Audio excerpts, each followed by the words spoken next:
La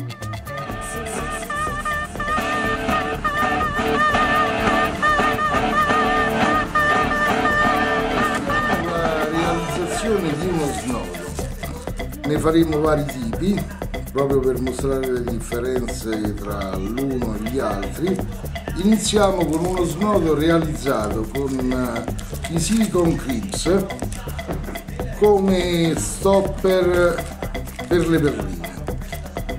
Allora, i silicone clips sono questi, commercializzati dalla Breakaway.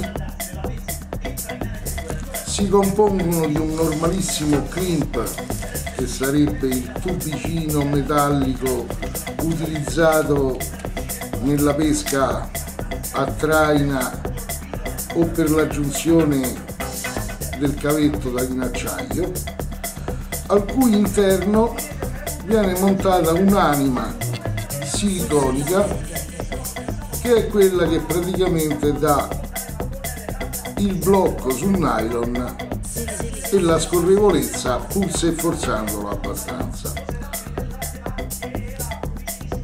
Iniziamo con inserire sul nylon, questo è uno 0,70, il crimps. A seguire andremo ad inserire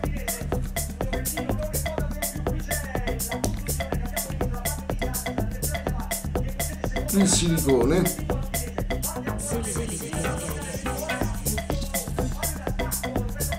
quindi inseriremo una perlina. Per comodità di ripresa ne prenderemo una abbastanza corpulenta in modo che sia più facile vederla.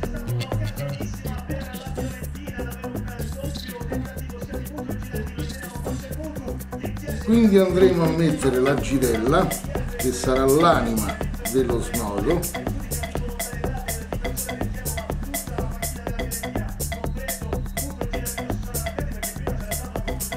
dall'altra parte altra perlina,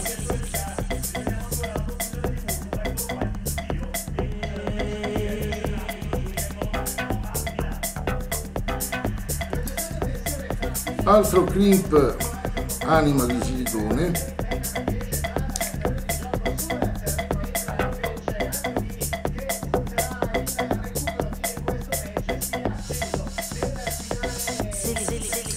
e il crimp metallico.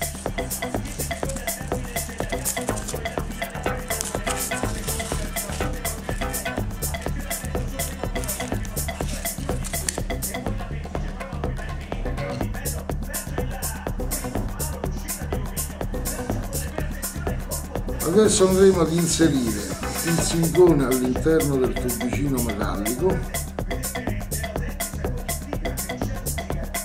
e lo stringeremo con l'apposita pinza. In assenza della pinzetta apposita della Breakaway potremo anche utilizzare tranquillamente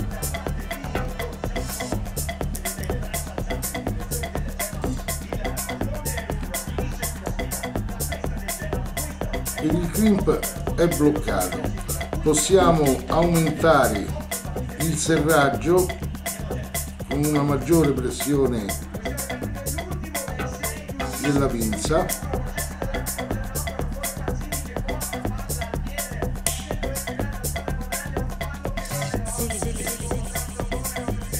e scorrerà soltanto sotto forte trazione.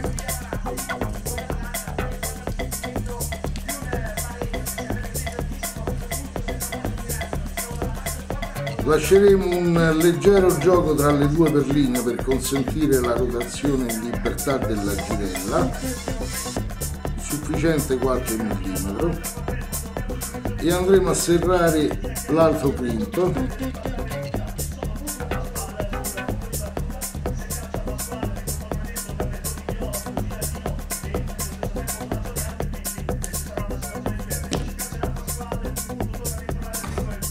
e lo snodo è realizzato.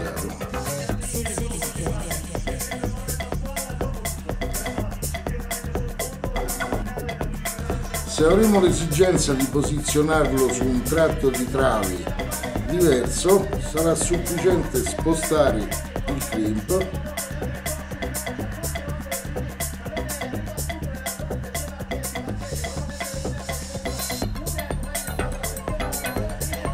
ed ecco lo snodo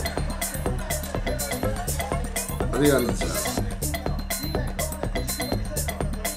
quello realizzato con il silicone crimp.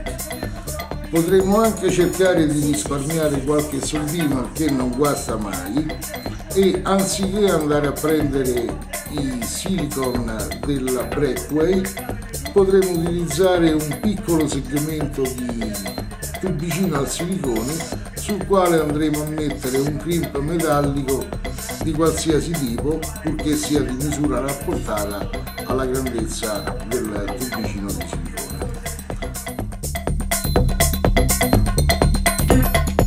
Silly.